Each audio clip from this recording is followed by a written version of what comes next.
안녕하세요, 이시안입니다. 자, 하루 9문제씩 50일간 8일차 시작을 하겠습니다.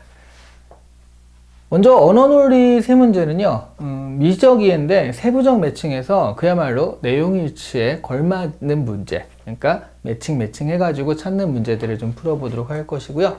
그 다음에 자료 해석에서는 추세 읽기 중에서도 이제 계산을 하는데 간단한 계산이 들어가는 그래프를 활용한 그런 문제를 보도록 할 거고요. 상황 판단에서는 원리 추론인데 텍스트로 된 원리 추론 중에서도 역사 테스트 쪽으로 이렇게 좀 몰아서 보도록 하겠습니다. 자, 일단 언어 논리 3문제. 자, 1번부터 보시면요. 다음 글에서 알 수 없는 것은 이라고 하고 있어요. 루머는 이렇게 확산되고 그 과정에서 여러 사람들의 의견이 더해진다 라고 돼 있죠. 그러니까 불안감이 형성되었을 때 빠르게 확산되는데요. 불안감을 해소하기 위한 수단으로 루머에 기대고 있다 라고 하고 있습니다. 또 루머가 확산되는 데는 사회적 동조가 중요한 영향을 미친다. 아이고 맞아 막 이런 것들에 대한 얘기고요. 그 다음에 사회적 동조의 또 다른 역할은 사람들이 자신의 의견을 제시할 때 사회적 분위기를 고려하게 하는 것이다. 그러니까 집단주의 문화에서는 이제 확 같이 쓸려가는 그런 것들이 있겠다. 그렇게 우리가 정리를 좀 했고요. 자, 1번. 사람들은 루머를 사회적 불안감을 해소하기 위한 수단으로 삼기도 한다. 아까 처음에 딱 나왔었네요. 저 여기서 사람들이 사회적 개인적 불안감을 해소하기 위한 수단으로 루머에 의지하기 때문이다 라고 했으니까 1번은 맞겠고요. 자, 2번. 사회적 동조는 개인이 루머를 사실로 받아들이는 결정을 함에 있어 정당성을 제공한다. 그렇죠? 지금 정당성, 여기 그런 얘기 있죠? 정당성을, 사회적 동조는 이렇게 하는데 정당성을 제공한다라고 해서 거의 그대로 써 있습니다. 2번 맞고요. 3번. 집단주의 문화권에서는 개인주의 문화권보다 사회적 동조가 루머의 확산에 미치는 영향이 더 크게 나타난다. 상식적으로 생각해도 그렇겠죠? 네, 여기 또 있어요. 집단주의 문화권 사람들은 이렇게 개인주의 문화권보다 집단주의 문화권에 있는 사람들이 더 잘 나타난다 라고 되어 있으니까요. 4번. 루머에 대한 반박 댓글을 많이 본 사람들이 지지 댓글을 많이 본 사람들보다 루머를 사실로 믿는 경향이 더 약하다. 그러니까 지금 이 얘기를 거꾸로 쓴 거거든요. 실제로 루머에 대한 지지 댓글을 많이 본 사람들은 루머에 대한 반박 댓글을 많이 본 사람들에 비해 루머를 사실로 믿는 경향이 더 강한 것으로 나타났다. 그러니까 지지 댓글이 좀 더 영향력이 세다 그런 얘기니까요. 그러면 4번은 반박 댓글을 많이 본 사람들이 지지 댓글을 많이 본 사람들보다 더 약하다. 그건 맞는 말이잖아요. 지지 댓글이 더 영향력이 세다라는 그런 개념으로 보시면 이렇게 지금 이걸 바꿔놔서 그렇지 똑같은 말입니다. 4번은 맞고요. 자, 5번. 사회적 동조가 있을 때 충동적인 사람들은 충동적이지 않은 사람들에 비해 루머를 사실로 믿는 경향이 더 강하다. 여기 뭐라고 되어 있냐면요. 또한 사회적 동조가 있는 상태에서는 개인의 성향과 상관없이라고 했어요. 충동적이든 아니든 간에 다 그런다. 그런 얘기가 될 거예요. 정답은 5번이 되겠습니다. 그렇죠? 네.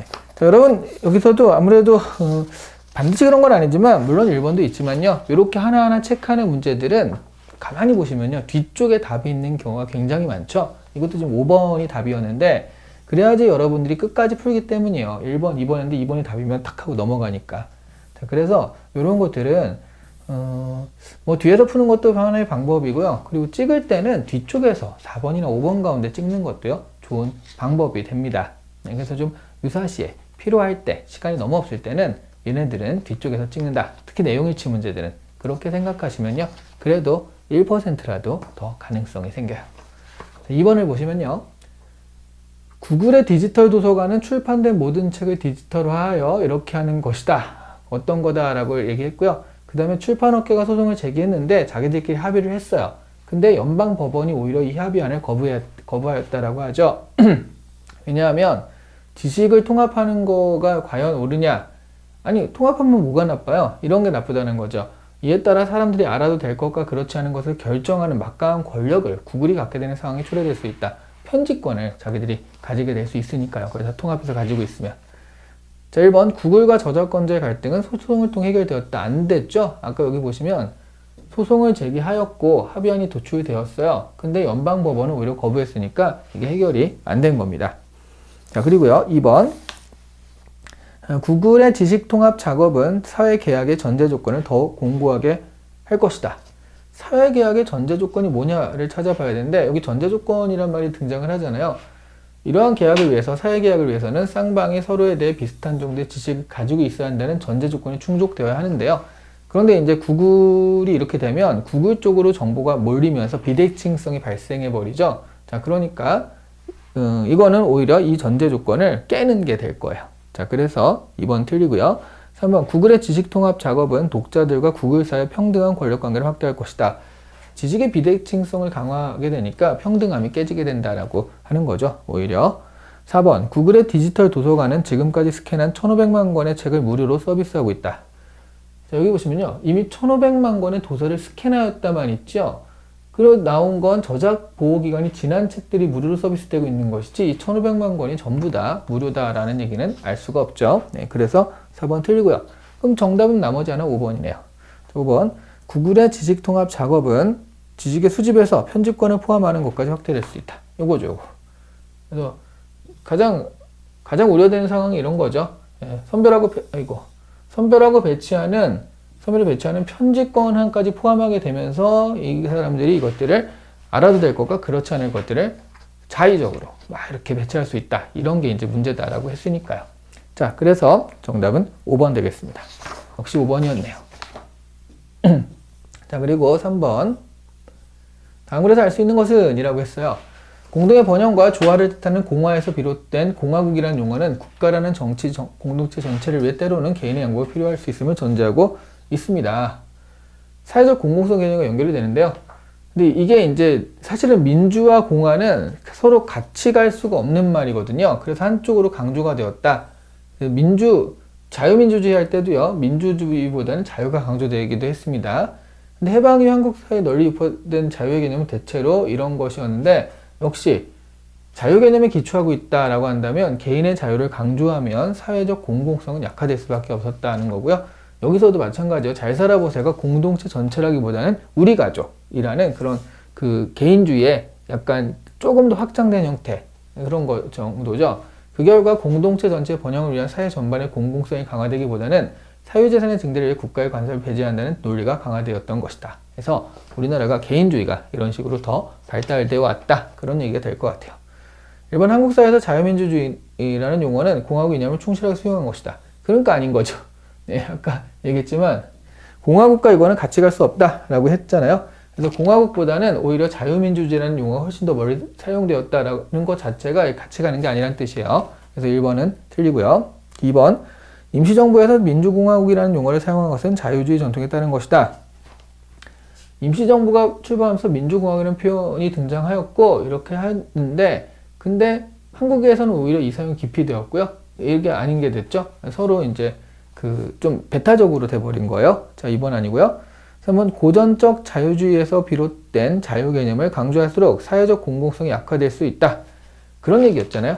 이 같은 자유 개념에 기초하고 있는 자유민주에서는 개인의 자유를 강조할수록 사회적 공공성은 약화될 수밖에 없다라고 명시되어 있습니다.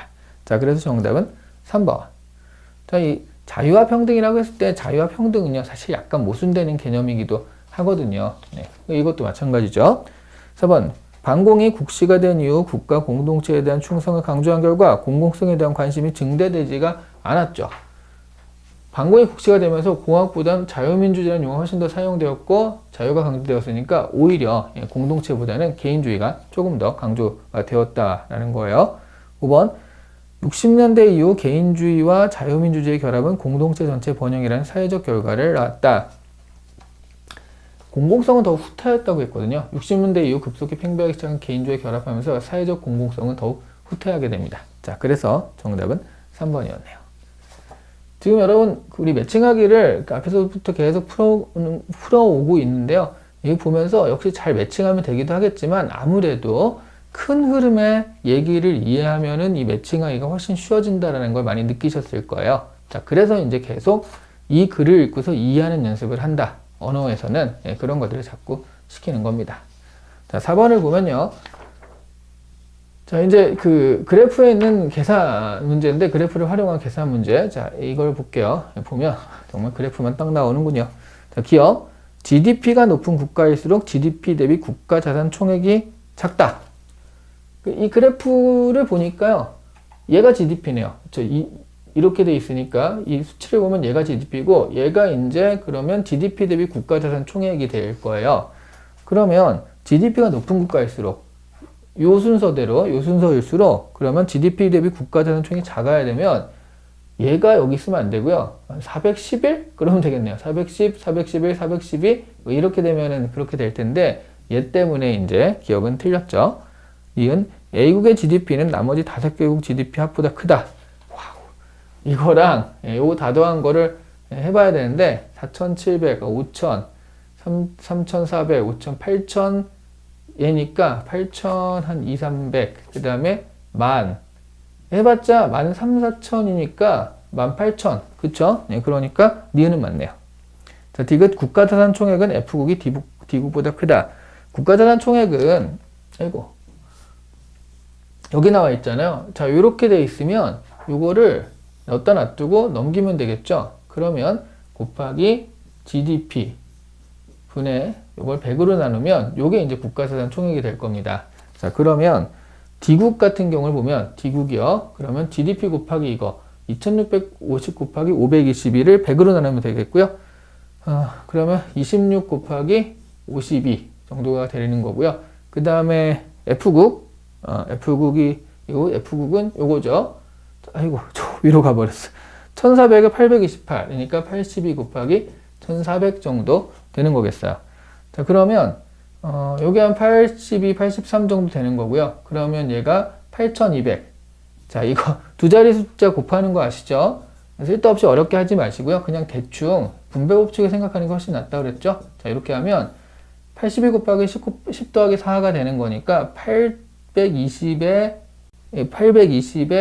4니까 830이 한 1100? 11,000 얼마, 한 요 정도, 11점 얼마 이렇게 나오게 되는 거고요. 얘는요, 26 곱하기 50이니까요. 그러니까 52가 26개 있다. 5, 10 하면 이게 한 만 정도 되고, 5, 6에 30이니까 13,000 얼마 정도 나오죠. 얘는 11,000 얼마 나오고, 얘는 13,000 얼마 나오니까 얘가 더 큰 거라는 걸 알 수 있어요. F국이 D국보다 크다라고 했는데 지금 D국이 F국보다 크죠. 그러니까 디귿은 틀렸죠. 정답은 2번, 니은만 되겠습니다. 자, 어림산 두 자리 곱하는 어림산 하는 거 우리 그 기본반 할 때도 많이 다뤘고요. 배웠습니다. 자, 5번. 다음 그림은 기업 A, B의 2014-17년 에너지 단위원 및 매출액 자료입니다. 옳은 것을 골라라 라고 하고 있네요. 자, 이렇게 됐을 때요. 자, 1번. 요 밑에 이제 요것도 꽤 있어서 에너지 단위원 요거를 가지고도 뭘 할 것 같죠? 네. 자, 이렇게 놓고요. 기업 A, B는 각각 에너지원 단위가 매년 감소하였다.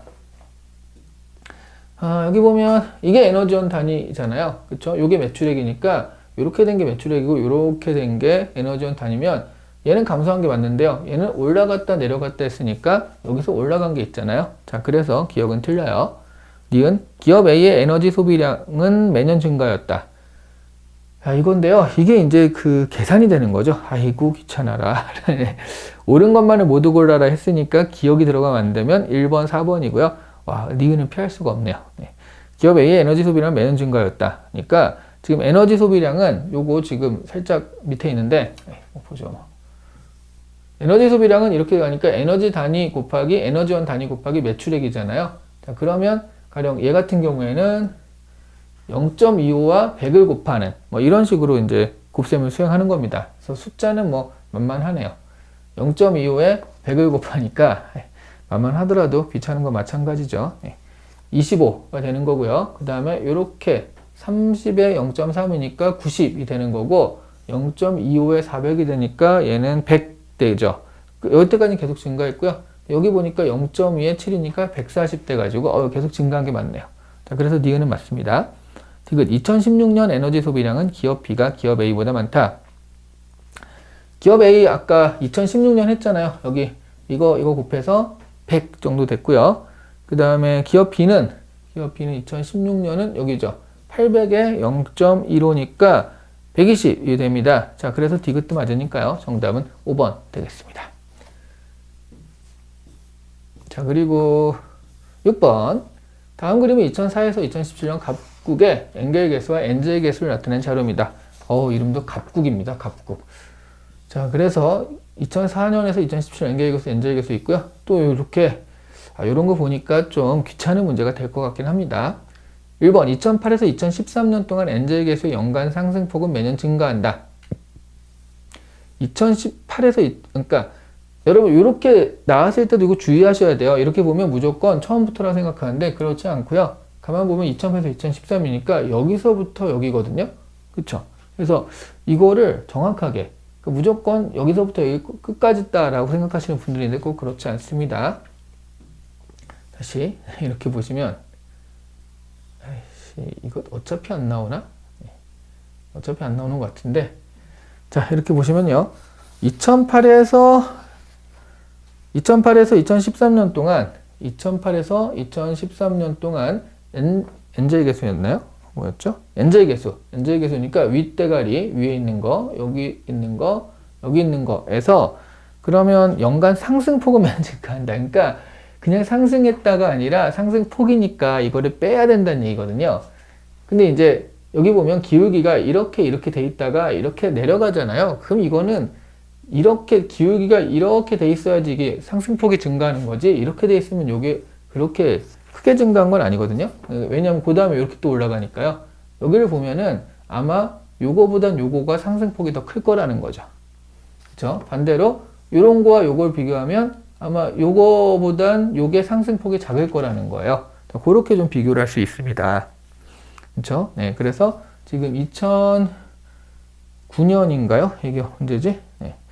2009년에서 2010 갈 때 요렇게 17.7에서 16.1이니까 1.6 차이가 나고요. 근데 2010, 2011 요렇게 갈 때는 2012 갈 때는 18.3에서 17.7 되죠. 그러니까 0.6 차이가 나니까 이렇게 눈으로 그래프를 보고 하셔도 되고요. 아니면 직접 해보셔도 되는데 그래프의 장점이 이렇게 눈에 보이기 쉽게 돼 있다는 거죠. 자, 그러니까 어쨌든 1번은 틀려요. 기울기를 가지고 우리가 생각하면 좀 더 빠르고 쉽게 접근할 수 있을 것 같고요. 2번 2004년 대비 2014년 엔겔 개수 하락폭은 엔젤 개수 상승폭보다 크다. 2004년 대비 2014년 대비 2014년에 엔젤 개수 하락폭과 그러니까 여기 16.6에서 12점이 된 것과 14.4에서 20점이 된 것. 그러니까 상승폭과 하락폭이니까 절대값을 생각하면 되겠죠. 자, 그래서 엔겔 개수는 20.1에서 16.6을 빼니까 3.5가 되고요. 그 다음에 엔젤 개수는 12.2에서 14.4를 빼니까 2.2가 됩니다. 이게 플러스든 마이너스든 어쨌든 상승폭, 하락폭이 있으니까 그 절대값을 생각하면요. 그래서 엔겔 개수 상승폭이 더 크다는 걸 알 수 있어요. 자, 그래서 2번도 아니고요. 3번. 아이, 귀찮은 문제네요. 네. 3번. 근데 이게 사실 우리가 좀 쉬운 그 간단한 계산을 다루자라고 해서 그렇죠. 이 뒤쪽으로 가면요. 정말 복잡한 계산들 많거든요. 각오를 좀 더 하셔야 될 것 같습니다. 뒤로 갈수록. 3번 2006년 이후 매년 18세 미만 자녀에 대한 보육 교육비는 식료품비를 초과한다. 자, 이거 어떻게 할까요? 여기를 보시면요. 그러니까 지금 식료품비와 18세 미만 자녀에 대한 보육 교육비 이렇게 돼 있잖아요. 그러니까 지금 2006년 이후 매년 18세 미만 자녀에 대한 보육 교육비는 식료품비를 초과한다. 이거를 우리가 체크하려면요. 이대로는 안 될 것 같고, 왜냐하면 엔겔 개수와 엔젤 개수만 나와있지 가계지출액을 모르니까. 그래서 얘네들을 어떻게 하냐면 엔겔 개수분의 엔겔분의 엔젤로 이렇게 해줘요. 네, 그러면 얘가 엔겔 개수니까 이렇게 가고요. 그럼 얘가 이렇게 가니까 나머지는 지워지잖아요. 그러면 이게 뭐냐면 식료품비분의 보육교육비가 됩니다. 그쵸? 네. 식료품비분의 보육교육비가 돼가지고요. 그래서 이게 식료품비분의 보육교육비가 그러니까 지금 엔겔 개수가 이 밑에 있는 거고 엔젤 개수 위에 있는 거잖아요. 그러면 이렇게 놓았을 때 13.7분의 16.1이 되니까 1 이상이죠. 그렇게 되면은 1이 넘으니까 보육교육비가 식료품비를 초과한다는 뜻이에요. 그쵸? 가령 얘가 10이고 얘가 11이면 이게 1이 넘는 거고 얘가 10이고 얘가 9면 1이 안 되는 거잖아요. 이거분에 이걸 했을 때 얘가 1 이상이다 라는 얘기는 초과한다는 뜻이니까 자, 그러면 초과하는지만 위에 있는지만 체크하면 되는 거야. 이걸 이해했으면. 그죠? 자, 그러면 3번에 보면 2006년 이후 2006년 이후 이때부터, 그러니까 살짝 얘가 위로 올라간 때부터 그 뒤는 다 얘가 위로 올라가 있잖아요. 그러니까 계속 초과한 상태라는 걸 알 수 있다라는 거. 자, 그래서 3번은 맞습니다. 그죠? 네. 그러니까 이거는 좀 뭐 다 해보는 게 아니라 한 번만 이해를 하시면 아, 위에 있는 것만 확인하면 되겠구나 라고 한다면 그래프를 가지고 아주 간단하게 할 수 있는 문제이기도 하죠. 4번 2008에서 2012년 동안 매년 18세 미만 자녀에 대한 보육교육비 대비 식료품비의 비율은 증가한다. 보육교육비 대비 2008에서 2012니까 요때죠. 2008에서 2012 요 사이인데요. 보육교육비 대비 식료품비. 그러니까 이번엔 보육교육비 대비 식료품비니까 NJ 계수가 밑에 NJ 계수가 위에.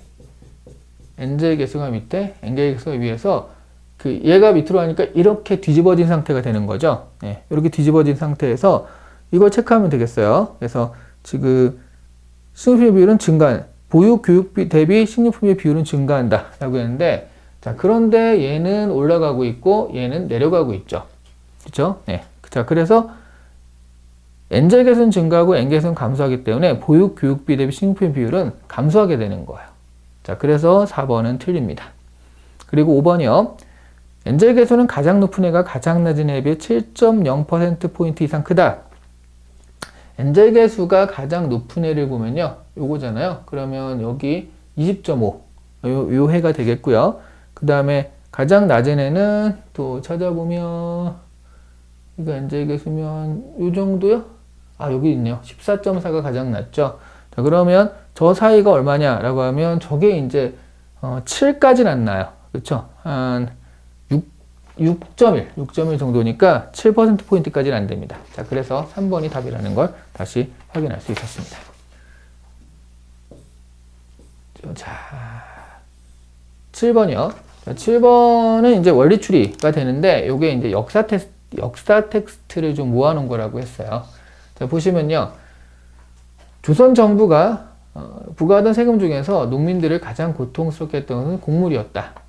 자, 이렇게 돼서 곡물, 왜냐하면 박락 같은 것들, 그러니까 특산품을 해야 되는데 그 특산품이 사실 이런 거죠. 10년 전의 특산품이 지금은 안 날 수도 있거든요. 근데 이제 행정관료가 늘 그렇잖아요. 10년 전 것의 특산품을 요구하니까, 그러니까 이제 박납이라는 제도가 등장을 하고 그랬습니다. 그래서 이제 대동법, 그전에도 대동법 했는데, 이제 임진왜란 이후에나 정신을 차리고 대동법을 하게 되거든요. 대동법에서 쌀로 하게 됐고요. 박납으로 인한 대신 내는 것으로 인한 폐단은 줄어들었습니다. 그러니까 토지가 많은 양반들의 부담이 늘어났기 때문에 그동안에 양반들이 대동법을 반대하고 있었던 거예요. 근데 임진왜란 난 이후에 이럴 때가 아니잖아요. 그러니까 정신을 차리고서 그때 하게 된 건데 농민들의 부담은 감소한 게 맞습니다. 그리고 대동법의 시행과 더불어 세금을 납부하는 대전납이 됐기 때문에 이제 화폐가 되게 됐고요. 그래서 상품 화폐 경제가 발달하게 되면서 상공업이 성장할 여지가 생겼죠. 자, 그래서 이제 1894년에는 아예 동전으로만 조세를 납부하는 것이 전면화되었어요. 근데 이게 굉장히 바람직한 것이었다는 거죠. 자, 백성들은 조세 급납 전면을 환영하였다. 여기 보시면요. 그 반대하던 사람들도 요거는 백성들이 좋아했다라는 건 확실하다라는 거죠. 조세 급납화 정책에 대해 긍정적 평가를 한 것은 이렇게 좋아했기 때문이었다라고 하니까 기억은 맞고요. 니은 대동법 시행에 따라 박납과 잡세가 사라졌다라고 하는데, 대동법 시행에 따라 잡세가 사라진 게 아니라 여기 조세 수치 과정에서 발생했던 여러 잡세들은 없어지게 되었다라고 했는데요. 이게 언제냐면 갑오개혁 때 금속화폐인 동전으로만 조세를 납부하게 되면서 잡세가 없어진 거예요. 그러니까 대동법 때문에 잡세가 없어진 건 아닌 거죠. 니은은 틀렸습니다. 디귿 일본법과 서양법에 따라 조세급납화가 처음 시행되었습니다. 그렇죠? 지금 그런 게 아니라 서양법을 따르든 일본법을 따르든 그들이 다시 태어난 듯 해가지고 이거는 은유적인 표현인 거지 이걸 따랐다는 게 아니거든요. 자, 그래서 디귿은 틀리고요. 리을 대동법 시행에 따라 양반과 농민의 부담이 모두 감소되었다. 그럼 양반이 반대를 안 했죠. 여기 보시면 대동법을 시행하면서 양반들의 부담이 늘어났어요. 자, 그래서 1번만 맞네요. 기억만 맞아요. 그래서 정답은 1번이 되겠습니다. 자, 그리고 8번. 다음 글을 근거로 판단할 때 보기에서 옳게 추론한 것을 모두 골라라. 종묘에 대한 얘기인데요.